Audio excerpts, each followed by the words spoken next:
तर नमस्कार विद्यार्थी मित्रांनो. इंडियन ओव्हरसीज बँक जी आहे आपल्यासाठी एक महत्वाची न्यूज घेऊन आलेली आहे. म्हणजे तसे ज्या आहे 400+ वॅकन्सी ज्या आहे ते निघालेल्या आहे. त्याबद्दल डिटेल नोटिफिकेशन आपण बघणार आहे की किती वॅकन्सी आहे आणि स्टेट वाईज आपल्यासाठी किती जागा आहे नेमक्या. ठीक आहे.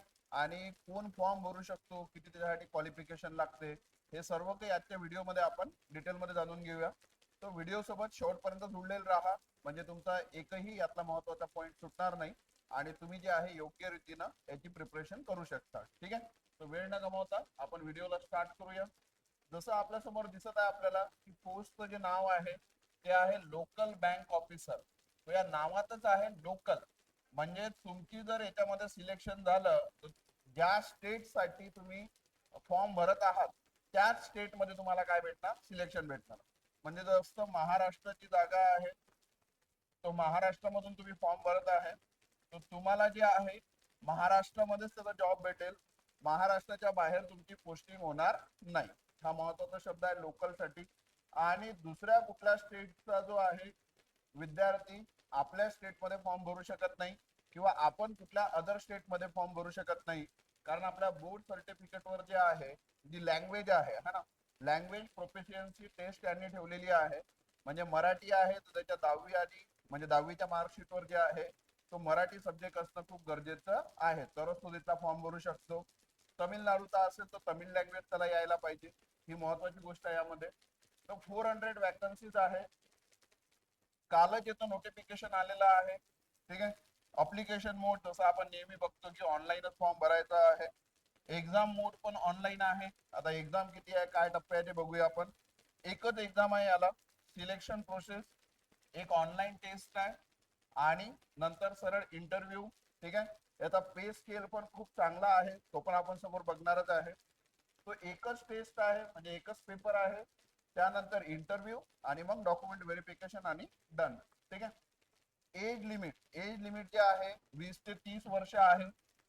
एज रिलॅक्सेशन सुद्धा याच्यामध्ये भेटणार आहे, ते सुद्धा आपण बघू की कुठल्या कॅटेगरीला किती एज रिलॅक्सेशन आहे. तर महत्वाचं आहे की 400 वॅकन्सी आहे. नोटिफिकेशन काल आलेला आहे. Application mode online, exam mode online, online test, interview. Age जे लिमिट आहे ते 20 ते 30 वर्ष. तर नेक्स्ट आपण बघूया. नेक्स्ट डेट बघा, इम्पॉर्टंट डेट्स जे आहे. ठीक आहे. तो याच्यामध्ये नोटिफिकेशन रिलीज डेट जे आहे ते 11 मेचा आहे. जसं मी आधीच सांगितलं. ऑनलाईन अप्लिकेशन बिगेन, म्हणजे काल नोटिफिकेशन आलं. आजपासनं फॉर्म भरणं जे आहे तो सुरू होत आहे. 12 मे ते 31 मे, तो बराचसा टाइम आपल्याकडे आहे. पण एक गोष्ट लक्षात घ्या, यामध्ये जास्त दिवस कधीच फॉर्म भरायसाठी लावायचे नाही एक्झामचे. जास्तीत जास्त 3-4 दिवस थोडस नोटिफिकेशन व्हॅरी करायचं, म्हणजे बघायचं थोडं है ना, काय पॉइंट दिलेले आहेत ते योग्य रीतीने बघून जास्तीत जास्त 3-4-5 दिवसात तुम्ही जो आहे तो फॉर्म भरायला पाहिजे. कारण कधी कधी आपण काय करतो, वाट बघत बसतो आणि एखाद्या वेळेला मग शेवटच्या डेटच्या वेळेला जे आहे सिस्टीम हँग करते किंवा कदाचित आपण एखाद्या वेळेला विसरून पण जातो. ठीक आहे. तर हे महत्वाची गोष्ट लक्षात घ्या. 4 ते 5 दिवसानंतर तुम्हाला काय भरायचं आहे, याचा फॉर्म भरून घ्यायचा. थोडं पहिले डिटेल बघून घ्यायचं आणि मग फॉर्म भरून घ्यायचा. एक्झाम डेट जे आहे यांनी अजून जे अनाऊन्स केलेलं नाही आहे. इथं चुकीनं IDBI झालेला आहे. IDBIचं पण आपण आपल्या याच्यावर ऑलरेडी नोटिफिकेशन टाकलेलं आहे. ठीक आहे. तो exam date are not announce still. ठीक आहे. कारण आपल्याला माहिती आहे आता युद्धाची स्थिती होती आपल्या इथे आणि काय होईल माहित नव्हतं. तर त्या कारणाने कदाचित त्यांनी एक्झाम डेट अलाउड केला नसेल. पण बँकिंगचं जे नेचर आहे त्याच्यानुसार आपण सांगू शकतो की 31 मेला जर फॉर्म भरणं संपत आहे तर जास्तीत जास्त जुलैच्या फर्स्ट वीक मध्ये जे आहे, जुलै फर्स्ट वीक एक्झाम आपण याची कन्सिडर करू शकतो. म्हणजे जुलैच्या पहिल्या हप्त्यात जे आहे याच्या परीक्षा होण्याचे चान्सेस आहेत असं मला वाटते. ठीक आहे. त्यानंतर एज्युकेशनल क्वालिफिकेशन जर बघितलं आपण, तो नेहमीप्रमाणेच a degree in any discipline. ठीक आहे. BA, BCom, BSc, engineering, doctor, कोणी पण याचा काय भरू शकतो, फॉर्म भरू शकतो. आपण बघितलं होतं की IDBI मध्ये जे आहे ते आपल्याला पर्सेंटेजचं क्वालिफिकेशन लागत होतं. इथं पर्सेंटेजची काही रिक्वायरमेंट नाही आहे, ओनली डिग्री कम्प्लीट पाहिजे आपल्याला. ठीक आहे.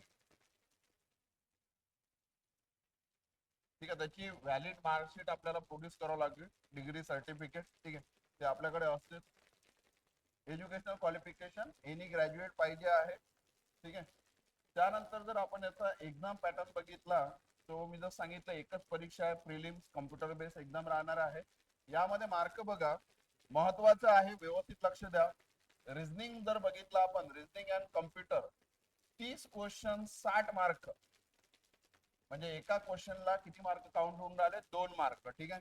म्हणजे हे दोन्ही टॉपिक खूप इम्पॉर्टंट आहे. रिझनिंग आपला झालेला असतो. कम्प्युटर जे आहे, कम्प्युटर ऍप्टिट्यूड, ठीक आहे, म्हणजे कम्प्युटर सब्जेक्टच म्हणू आपण.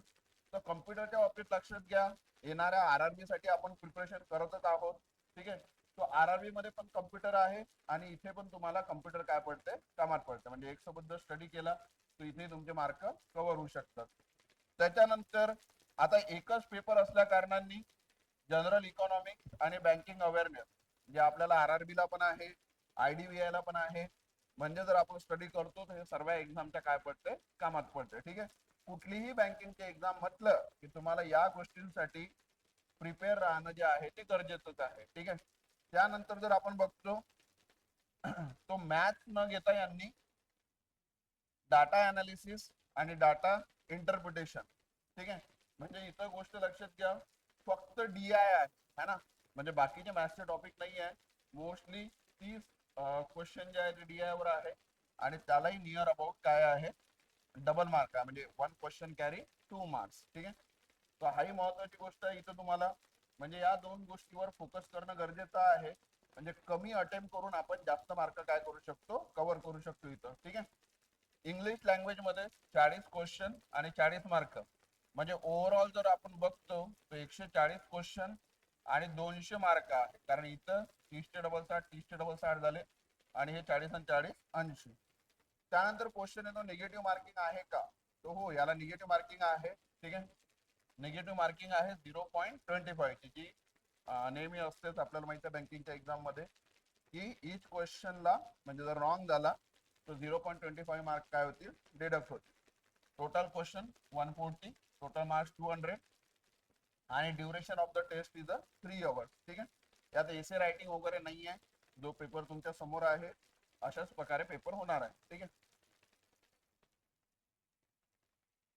हा, ज्यांचं ऑनलाईन टेस्ट क्वालिफाईड होईल त्यांना ग्रुप डिस्कशन जे आयडीबीआय मध्ये पण आहे आणि पर्सनल इंटरव्ह्यू आणि त्यानंतर डॉक्युमेंटेशन, एवढा स्टेप आहे. म्हणजे एक पेपर, त्यानंतर ग्रुप डिस्कशन, इंटरव्ह्यू आणि देन जर आपण बघितलं तर डॉक्युमेंटेशन आणि मग जॉईनिंग सरळ सरळ, ठीक आहे. आणि मेन गोष्ट आयडीबीआय याच्यामध्ये फरक हा आहे, लक्षात घ्या, की आयडीबीआय मध्ये आपल्याला 6 महिने ट्रेनिंग होतं, 2 महिने जे आहे त्याचं इंटर्नशिप होतं. असं याच्यामध्ये नाही आहे, की कारण आता totally government bank, nationalise bank. IDBI जी आहे ती सेमी गव्हर्नमेंट आहे, ठीक आहे. त्याच्यासाठी ट्रेनिंग राहते. याच्यासाठी तुम्हाला फर्स्ट मंथ पासूनच पूर्ण पेमेंट काय होते, स्टार्ट होते. त्याच्यात ट्रेनिंग वगैरे काही नाही राहत, ठीक आहे. आता आपण आपल्या स्टेटच्या बाबतीत जर बघितलं, महाराष्ट्राच्या बाबतीत, ठीक आहे, कारण आपण अदर स्टेट मधून तर फॉर्म भरू शकत नाही, तर मग डायरेक्टली आपण महाराष्ट्राच्या बाबतीत बघू. तो महाराष्ट्रासाठी टोटल 45 जागा आहे. त्यामध्ये ओबीसीच्या 12, एसटीच्या 3, एससी 7, अप्पर क्लासच्या 18 आणि इकॉनॉमिकली विकर सेक्शन जे आहे त्याच्या किती जागा आहे, 5. आता बरेच जण इथं बिचकून जातात की अरे सर एवढा कमी वॅकन्सी आहे, है ना. तो एक गोष्ट लक्षात घ्या, कधी कधी आता तुम्ही जर नशिबावर बिलीव्ह करत असाल तर गोष्ट लक्षात घ्या, कधी कधी आपण एखाद्या एक्झाम साठी प्रिपेअर करतो आणि आपलं नशीब कुठं दुसऱ्या जागी असते, ठीक आहे. तो एखाद्या वेळेला आपला अभ्यास असला तर कमी जागेत पण आपलं सिलेक्शन होण्याचे चान्सेस असतात. दुसरी एक गोष्ट लक्षात घ्या, जसा विचार तुम्ही करत आहात तसाच विचार बाकी सर्वजण पण करत आहेत, की कमी जागा आहे, राहू द्या, फॉर्म भरायचा, कोण पैसे वेस्टेज करेल. पण आता या चक्करमध्ये काय होतं की कमी फॉर्म येतात आणि एखादा चांगला त्याच्यामध्ये लागून जातो. आणि दुसरी गोष्ट तुमची एक नाही की तर पेपरची प्रॅक्टिस तर होऊनच राहिली, एक ते तुम्हाला ऍटमॉस्फिअर मिळते आणि तुम्हाला माहित सुद्धा पडते की आपण किती पर्यंत पोहोचू शकतो समजा. तो म्हणजे त्यातून पॉझिटिव्ह काहीतरी निघणार आहे. तो माझं तरी सजेशन राहील, जेव्हा तुम्ही प्रिपरेशन करत आहे तो बाकी 2-3 गोष्टी कमी करा, बाकीचे खर्च कमी करा, पण एक्झाम सर्वच द्या. कारण कसं आहे की कुठं नशीब उघडेल काहीच सांगता येत नाही, ठीक आहे. तो नक्की फॉर्म भरा. यानंतर जर बघितलं आपण एज रिलॅक्सेशन बघा, ओबीसी 3 वर्षाचा as it is, SC ST 5 वर्ष, PWD 10 वर्ष, एक्स सर्व्हिसमॅनला 5 वर्ष आहे. 1984 चे जे रिवॉर्ड झाले असतील त्याच्यामध्ये जर अफेक्टेड पर्सन असेल तर त्याला 5 वर्षाचं काय आहे एज रिलॅक्सेशन. म्हणजे आपण जर बघतो तर 30 वर्ष सांगितलं आहे, म्हणजे जर ओबीसीचा एखादा कॅन्डिडेट 33 वर्षाचा जरी असेल तर तो स्टील फॉर्म भरू शकतो. किंवा SC ST मध्ये जर बघितलं आपण तर 30+5 म्हणजे 35 वर्षापर्यंत वयाच्या काय भरू शकतो आपण फॉर्म भरू शकतो. ठीक आहे, होप यू अंडरस्टँड. त्यानंतर आपण बघूया की याचा स्पेस स्केल वगैरे जर बघितलं तुम्ही तर स्पेस स्केल इथे दिलेलं नाही आहे, डिटेल नोटिफिकेशन मी टाकलेलं आहे खाली, तरी तुम्हाला सांगून देतो. इथे IDBI झालेला आहे. ठीक आहे, इंडियन ओव्हरसीज बँक. ठीक आहे, इंडियन ओव्हरसीज बँकेचं आहे हे नोटिफिकेशन. ठीक आहे, असिस्टंट मॅनेजर. तर हे तुम्हाला आधीच सांगितलेलं आहे की ऑनलाईन कॉम्प्युटर बेस्ड एक्झाम आहे. ठीक आहे, त्याच्यानंतर लँग्वेज जे आहे इंडियन ओव्हरसीज बँकेचं लँग्वेज प्रोफिशियन्सी टेस्ट हे महत्वाचं आहे की तुम्ही जर महाराष्ट्रातून फॉर्म भरत आहे तर तुमची मराठी लँग्वेज जे आहे तुमची असली पाहिजे. त्यानंतर पर्सनल इंटरव्ह्यू, त्यानंतर document verification, proof of identity, proof of age, education transcript, caste certificate, domicile certificate. ठीक आहे, तर हे प्रत्येक बँकेला म्हणजे कुठल्याही याला तुम्हाला पाहिजे असेल तर हे तुमचं डॉक्युमेंटेशन रेडीच पाहिजे. ठीक आहे, एक आपल्याला जे वेळेवर कामात पडणारी गोष्ट आहे त्याच्या मागे तुम्ही आताच लागा, ते म्हणजे सेंट्रलचं कास्ट सर्टिफिकेट. म्हणजे तुम्ही जर कॅटेगरी मध्ये येत असाल तो ही गोष्ट जी आहे काढायसाठी भरपूर वेळ लागतो. तुम्हाला जर माहिती आहे की पुढच्या वर्षी आपली एक्झाम निघणारच आहे कुठली ना कुठली, तर याचं काम तुम्हाला पडणार आहे.